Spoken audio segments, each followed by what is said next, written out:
வாங்க Thangaraj police station போகலாம் அப்படின்னு அரெஸ்ட் பண்ண வராங்க. என்ன சொல்கிறீங்க அப்படின்னா, என்ன சொல்கிறீங்கன்னா, கொஞ்சம் பணம் இருந்துட்டு 4 ரவுடி பையில கூட வச்சுட்டு கொஞ்சம் அல்ல கையை வச்சுக்கிட்டு இருந்தீங்கன்னாக்கா, உடனே நீங்கள் என்ன வேணாலும் பேசலாம். வெள்ளை சட்டையை போட்டுட்டு காரில் நல்ல காரில் வந்தீங்கன்னா, நீங்கள் யார் சொன்னாலும் கேட்டுக்கணும். என்ன வேணாலும் மிரட்டுவீங்களா நீங்கள் அப்படின்னாக்கா, இங்கே பாருங்கள் யாருன்னு தெரியாமல் யாருன்னு தெரிஞ்சு தான் பேசுகிறேன். உன் மச்சான் போலீஸ்காரன்னு தெரியும், சஸ்பெண்ட் ஆனவர்னு தெரியும், நீ என்ன ஃப்ராடுத்தனம் பண்ணேன்னு தெரியும். ஏற்கனவே அந்த பயலை அடித்தப்ப நீ தான் கூட நின்று பட்ட அடியாள் வச்சுருந்தவன் நீ உன் கூட இருந்தவங்களான்னு தெரியும். அப்போமே போட்டு தள்ளியிருக்கணும் உன்னைய. சரி போகுது, நம்ம கூட இருக்க போலீஸ் ஆஃபீஸர் மானம் போயிருமே, அப்படி போயிருங்கிறது வேணாங்கிறதுலாம் உன்னை விட்டு வச்சோம், அந்த ஆளை வச்சு தான். இதெல்லாம் தாங்கிறது இல்லை அப்படின்னா, சார் நான் யாராவது தெரியுது உனக்கு யார் வேணாலும் தெரிஞ்சுக்க, நான் உள்ளார போடுறத போட்டுக்கிறேன், நீ குடும்பத்தையே மிரட்டுவியா நீயே அப்படின்னு சொல்லிட்டு வச்சு உள்ளார தள்ள போகிறாங்க அப்படிங்கிறது தான் விஷயம்.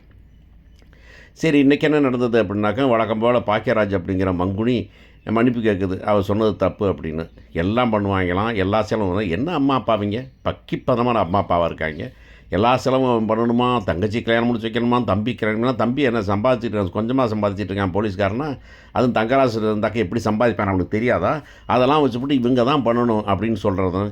எங்கெங்கே போவோம், இருக்கிற காசு பூரா வச்சுட்டோம், இருக்கிறதெல்லாம் பண்ணியாச்சு, இப்போ தான் கொஞ்சம் டைம் கொடுத்தா கூட பரவாயில்லைன்னு கேட்ட ஒரு பிள்ளைக்காக அந்த பொண்ணு அக்ஷிதா, அந்த பொண்ணு பேர் என்ன மலர், செமத்தியாக பண்ணுது. அந்த ரோலை வந்துட்டு ரொம்ப கேஷுவலாக பண்ணுது அப்படின்னு சொன்னாக்க, உடனே அவர் வந்துட்டு இப்படி தப்பு பண்ணிட்டான்னு மன்னிப்பு கேட்கும்போது, அந்த பொண்ணு பார்த்த பார்வை இருக்கே, அப்படியே வந்துட்டு அந்த ஸ்ரீவித்யா சொல்லும்போது கமலஹாசன் குள்ள கமலஹாசன் அவரை நீ எல்லாரும் சொல்லலாம், நீயுமே இன்னைக்கு குள்ளேன்னு சொல்கிற அப்படின்னு சொல்லுவான்ல, அந்த மாதிரி எல்லோரும் தான் பண்ணானே, உன்னை நம்பி தானடா இருக்கிறேன், நீயுமாடா அப்படி பண்ணுவேன் அப்படின்னு கடைசியில் மன்னிப்பு கேட்டு போ அப்படின்னு கோவப்பட்டு வந்துடுறான்.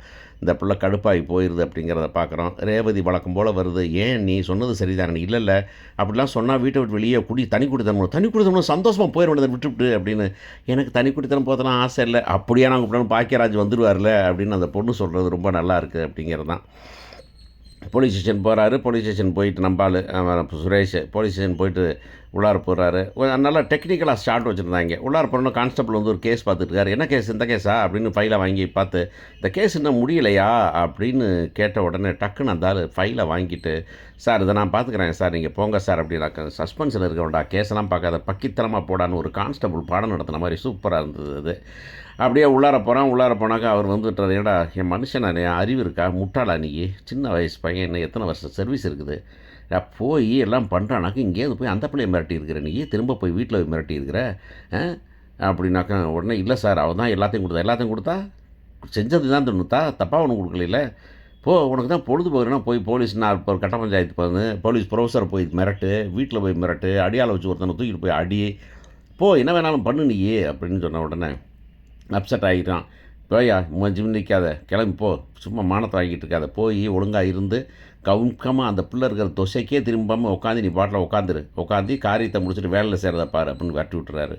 அங்கேருந்து வழக்கம் போல் மாமன்ட்ட வரான். மாமன்ட்ட வந்துட்டு, சார் என்னம்மா அப்படி பண்ணிவிட்டா கடைசியில் திரும்ப சொல்லிவிட்டான்னு நான் தான் சொல்கிறேன்ல, போகாதுன்னா போகிற, அந்த பிள்ளை வீட்டுக்கு போயிட்டு வந்தேன், வேணான்னு சொன்னேன், இப்போ போலீஸ் ஸ்டேஷன் போயிட்டு வந்துருக்கிறேன், நான் எப்பட்றா பண்ணுறது நான் அப்படின்னு சொல்லும்போது, அந்த பொண்ணு சொல்கிறது தான், ரேவதி சொல்கிறது தான், பார்த்தியா உங்கள் அண்ணி சொன்னது சரி தானே, என்ன பண்ணிகிட்ருக்க அவர் பேசுகிறத கேட்கறது நிறுத்திட்டு தொட்டிலையும் ஆட்டி கிள்ளியும் விடுவார் அவர் யாருன்னு தெரியல உனக்கு அப்படின்னாக்கா, இவன் அதெல்லாம் முடியாது அப்படின்னு, நீ காஃபியை போடு அப்படிங்கிறான். இங்கே வந்துக்கிட்டு ரேவதியிட பேசுகிறாங்க. ரேவதி வந்துட்டு அவங்க அப்பா அம்மாட்ட பேசுகிறாங்க. அவங்க அப்பா அம்மா வந்துட்டு, என்ன அவள் சொல்லி கொடுத்தாள் அப்படின்னு கேட்கும்போது, எனக்கு இப்போ வழக்கமாக இவங்க மேலே வர்ற கோவத்தை விட இவங்க மேலே தான் கோவம் வருது. அதாவது பெரியவங்க மேலே வர்ற கோவத்தை விட இந்த நம்ம இப்போ அக்ஷிதாவையும் நம்ம புருஷனை பாக்கியராஜ் தான் நம்ம சொல்ல வேண்டியிருக்கு அப்படிங்கிறது தான். இப்போ என்ன பண்ணலாம், ஏது பண்ணலாம், ஒன்றும் பண்ண வேண்டாம், கம்முன்னு இருப்போம், பார்த்துக்கலாம் அப்படின்னு இவங்க சொல்லிடுறாங்க. ஆனால் இவங்க சும்மா இருப்பாங்களா, சும்மா இருக்கல, கூப்பிட்டாங்க யாரை, நம்ம அம்மாவை கூப்பிட்டா, அப்பாவை கூப்பிட்டாங்க, மதியோட அப்பாவை கூப்பிட்டு வந்து மிரட்டி வேலையை விட்டாச்சு, தூக்கியாச்சு, வீட்டை காலி பண்ணிடு, அந்த கடனை கொடுத்தா பார்த்துக்கலாம் அப்படின்னா, இல்லை சார்னு காலில் உளுந்து கெஞ்சுறாரு. முடியாது, பிள்ளைய இப்போ விஷத்தை பற்ற வச்சுருக்கிறேன் நீ அப்படின்னு விரட்டி விட்டாச்சு. இப்போ போயாச்சு. உடனே சிரிப்பு, அவன் காலில் விழும்போது தங்கராஜ் சிரிக்கிற சிரிப்பு இருக்கே அது கொடுமையானது. இதை யாராவது வீடியோ எடுங்கடா அப்படின்னு நம்ம சொல்ல வேண்டியதாக இருக்குது. கடைசியில் வீடியோ எடுத்தாங்களா இல்லையோ, வீட்டுக்கு வராரு, வீட்டில் வந்து மதியை போட்டு அடிக்க போகிறாரு, அவங்க அம்மா தடுக்கிறாங்க. தடுத்து என்ன அப்படின்னாக்கா, இப்படி வந்துட்டு வேலையை விட்டே தூக்கிட்டாங்க, சம்பளமும் கிடையாது, இந்த வீட்டையும் காலி பண்ண சொல்லிட்டாங்க, என்ன பண்ணுவோம் தெரியாது அப்படின்னாக்கா, அப்படிலாம் சொல்லுவாங்களா அப்படின்னு சும்மா சொல்லிடுவாங்களா, நோட்டீஸ் கொடுக்க மாட்டாங்களா வேலைக்கு, 30 வருஷம் வேலை பார்த்துருக்குறீங்க, ஞாபகம் இருக்குதுல்ல, பிஎஃப் இருக்குதுல்ல அப்படின்னு அந்த பொண்ணு நேராக எஸ்பி ஆஃபீஸ் ஃபோன் பண்ணி, சார் இப்போ கடைசியில் வேலையை விட்டு தூக்கிட்டாங்க, கடைசியில் இவங்க வேலையை ஒரு டைமில் எஸ்பியே கடுப்பாயிடுவாருங்கிற மாதிரி ஃபோன் பண்ணி, இப்படி சார் அப்படின்னு சொல்லுது. அப்படியான்னு சொல்லிகிட்டு இருக்கும்போதே வெளியே வந்து வண்டி நிற்கிது. குதிக்கிறாங்க, ஆளுங்க குதிக்கிறாங்க, குதிக்கி வீட்டில் இருக்க ஜாமானை தூக்கி வெளியே போடு அப்படின்னு கையை பிடிச்சி வெளியே எடுத்து விட்றாங்க. அந்த ஆளு வேணாங்க வேணாங்கன்னு கையை கும்பிட்றாரு. வேணாமல் தூக்கி போட்டுட்ருக்காங்க. தூக்கி போட்டுருக்கும்போது போலீஸ் வண்டி வருது, அலாமோட வருது, பேயின்ட்டு வருது. வந்து நிறுத்தினா அப்படின்னு உள்ளார நுழைஞ்சு அவங்கெல்லாம் தனிக்கிறாங்க. என்ன சார், சார் இவங்க வீடு காலி பண்ணணும் சார், வீடு அவர்கிட்ட இருக்காங்க, வீடு காலி பண்ணணும்னா என்றைக்கு சொன்னீங்க, என்னடா சொன்னீங்க அப்படின்னா, இவனை பிடிச்சி உள்ளார போடு அப்படின்னா, சார் தங்கராஜ் ஆள் சார், நான் தங்கராஜனா பெரிய மடா புடா அப்படின்னு தட்டி விட்டு, என்னம்மா என்ன இப்போ சார் இல்லை சார் நாங்கள் பண்ண வச்சு நீங்கள் வேறு பிரச்சனை பெருசாக்கிறாதுக்கு சார். நான் பார்த்தியோ இப்படியா உங்களை மாதிரி ஆளுகள்லாம் இருந்தாங்க, அந்த அவங்கெல்லாம் இப்போ வளர்ந்து போயிட்டாங்க. இந்த சின்ன பிள்ளை வந்து எவ்வளோ அறிவாளியாக, எவ்வளோ புத்தியாக, எவ்வளோ தைரியமாக இருக்குது. இந்த தைரியம் உனக்கு இருந்தால் சரியாக இருக்குமையா. ஒரு தலைமுறையை வீணாகி போயிருக்கிறீங்க. அவனை பார்த்து பயப்படுறீங்க, இவனை பார்த்து பயப்படுறீங்க, படிக்காத அரசியல்வாதி பார்த்து பயப்படுறீங்க, 10 பைசா புரியுது அறிவு இல்லாதவனை பார்த்து பயப்படுறீங்க, அறிவு இல்லாதவனை வந்துக்கிட்டு உங்களுக்கு தலைவனை ஆக்கி விட்றீங்க, அறிவே இல்லாதவனை வந்துட்டு உங்களை வாழ வைக்கிறீங்க. எல்லாம் வந்து நீங்கள் பண்ண தலைமுறையா, அடுத்த தலைமுறைனாச்சும் கொஞ்சம் நியாயமாக இருக்கட்டும்யா அப்படிங்கிற மாதிரி அவங்களையும் முட்டாளாக உருவாக்கி வச்சுருக்கிறீங்க. அவனுக்கு என்ன இருக்குது, ஏது நடக்குது, அரசியல்னா என்ன, அரசியல் தலைவர்னா யாருன்னா தெரியாமல் திடுறாங்க எல்லாரும். போயா முதல்ல போய் நீ கம்முட்டுறியா, நான் பார்த்துக்கிறேன், வீட்டில் உட்காரு, நீ வீட்டை காலி பண்ண முடியாது, போட்டு உள்ளார போய்க்கலாம் அப்படின்ட்டு நேராக ஒரு அரெஸ்ட் வாரண்ட் வாங்கிட்டு நேராக போகிறாரு. அங்கே எல்லாரும் குடும்பத்தோடு உட்காந்துருக்காங்க. அடுத்து கல்யாணத்தை எப்படி நடத்துறது, என்ன பண்ணலாம் அப்படின்னு அவர் தெம்பாக பேசிகிட்டு இருக்கார். மிஸ்டர் இப்போ தங்கராசு, வேலையெல்லாம் வாங்கிடலாம், ஒன்றும் பிரச்சனை இல்லை, நீங்கள் ஒன்றும் கவலைப்படாதீங்க, வந்துடும், கல்யாணத்தை முடிக்கணும் அப்படின்னு.